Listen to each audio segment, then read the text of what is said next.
Okay, today's Make Something Monday is going to be repurposing a comforter.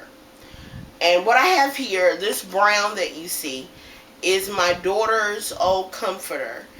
We are going to repurpose it because she doesn't care for the look anymore and it's been through a lot.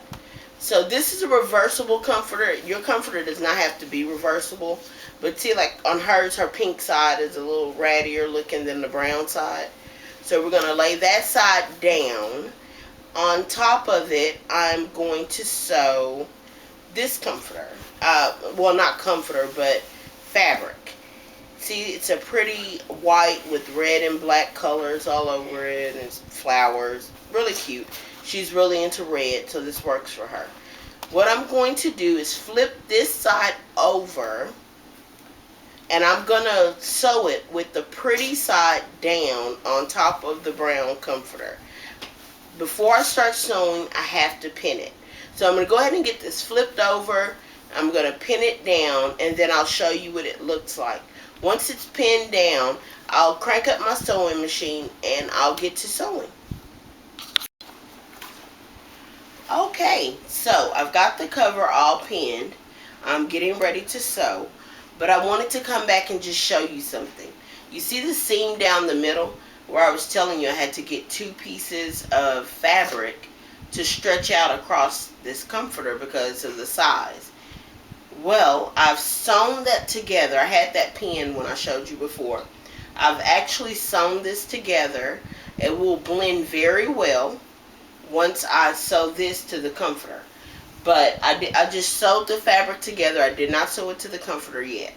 Now, what I'm going to do, now that it's all pinned down, is I will sew all the way around the comforter, leaving out one side. There's one side that I didn't even pin. Let me show you this corner. I'm going to have my daughter grab that. See that, how it's not pinned there?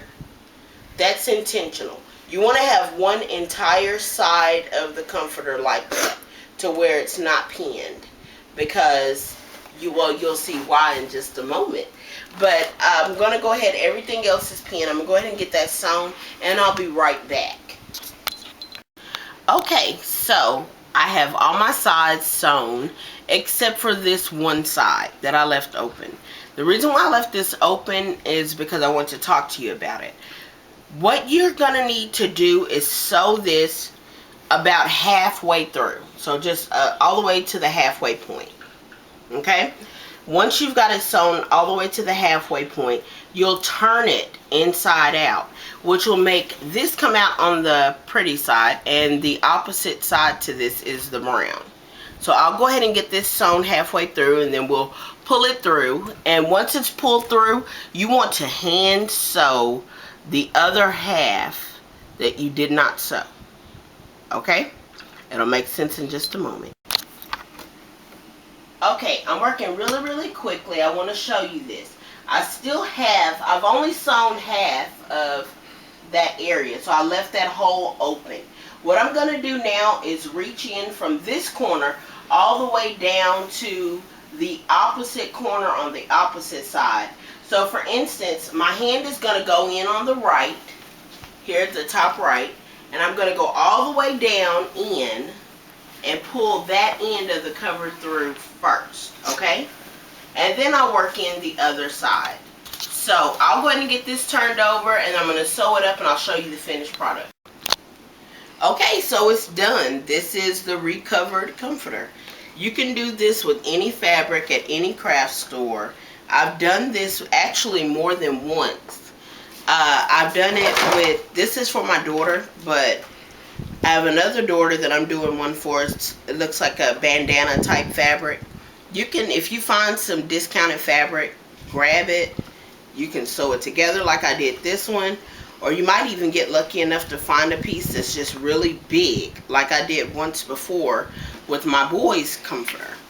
I found some really big fleece fabric,